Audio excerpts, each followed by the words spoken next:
a voice actor that didn't return is Ikora Rey. She's back with a new voice actor, although so obviously a lot of people were asking previously, like, where is Ikora? I haven't heard her from ages. But then Bungie were like, no, she's got a big role in Witch Queen. She's still staying around. And then now, obviously, we've got her back, but with a new voice actor replacing Gina Torres, which is, I guess, understandable. As we even speculated before, you would imagine Gina Torres is probably, she's a very, very, very high-level actor, voice actor.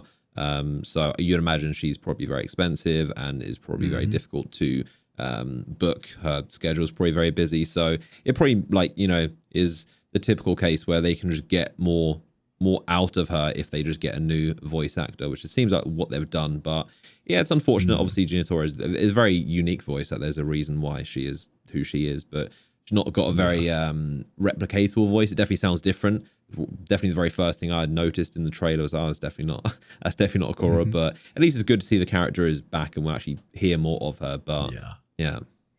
I won't lie, when I first heard her new voice in the trailer, I sat there and thought, is that Petra?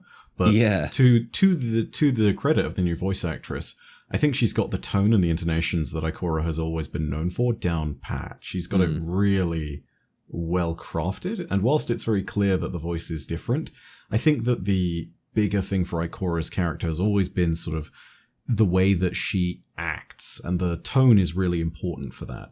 So there's going to be those moments at which she is measured and she's giving you that precise information, whether it's talking about how the Vex are continuing to evolve their function and are looking to consume a planet, or whether it's talking about the darkness of the Hive and how specifically they need to counter it and how she trusts Eris with that particular thing. But also, more tellingly, when she gets mad, there's that moment that is so fantastic in Forsaken when, it's her and Zavala standing over Cade's corpse with you in the background.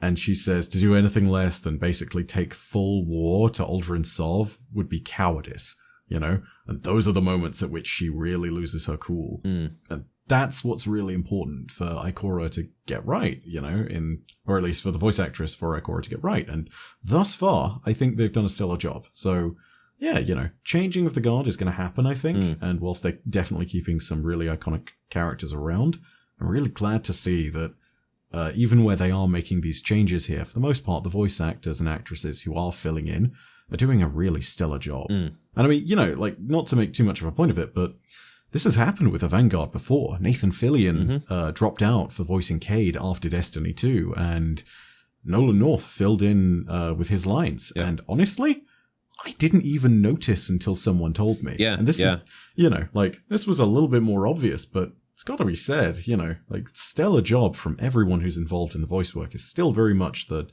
cardinal rule for Destiny. It's good voice acting. It's really good. Yeah, it will take a while for, the transition, but, it's necessary if we end up getting more story and more narrative. But, if you, I guess there's also probably a lot of people who, again, new players, if maybe you never even heard much of Ikora, might not even notice the difference. But I mean, for the first mission when I played, for some reason, I just thought it was a different character. I'm not sure if you felt that, but I just kind of forgot it was Ikora speaking because I'm so used to just what Ikora sounds like or Gina Torres sounds like. And when I was hearing the new voice actress, I was just thinking who is this? I was like, oh yeah, it's Ikora speaking. But we'll get used to it. And again, more story is better than none. And clearly, as we've seen, we haven't been getting many lines in the past, so. Yeah. It's a net positive, I'd say. Absolutely.